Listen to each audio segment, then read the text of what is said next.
The posterior view of the skull, it is known as the norma occipitalis.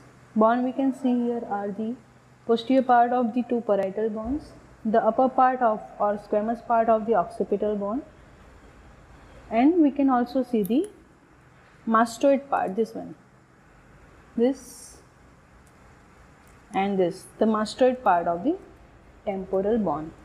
The sutures we can see here are the lamboid sutures between the parietal and occipital bone. Sometimes the sutural bone, which is also known as the Wormian bones, are commonly seen at this region. Next is the occipitomastoid suture between the occipital and mastoid bone. Here, this is the occipitomastoid suture. The suture we can see is the parietomastoid suture. Here, this one is the parietomastoid suture, and we can also see the posterior part of the sagittal sutures.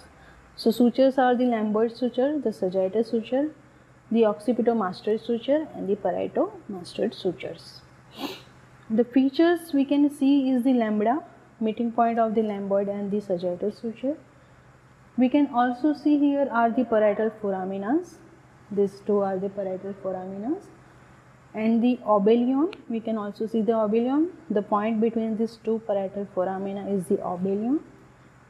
Then we can see this one. This is the external occipital protuberance. This one is the external occipital protuberance. It is a median prominence in the lower part of the norma. It marks the junction of the head and neck, and the most prominent point on this protuberance, it is known as the inion. Another one is the occipital point. The point lies little above the inion. It is known as the occipital point. Other features are the superior knuckle line. We can see here the curved bony ridges which passes from the external occipital protuberance towards the lateral side. These are the superior knuckle lines. Sometimes the highest knuckle line is also present around 1 cm above this external occipital protuberance. These are known as the highest knuckle line. The area below the superior knuckle line is studied in norma basalis, and this is also marks the head and neck region. It is also present between the head and neck, superior knuckle line. Another feature we can see is the mastoid foramina. It is located on the mastoid part of the temporal bone, nearer to the occipitomastoid suture. This one is the occipitomastoid suture, and here you can see the mastoid foramina. This one is the mastoid foramina.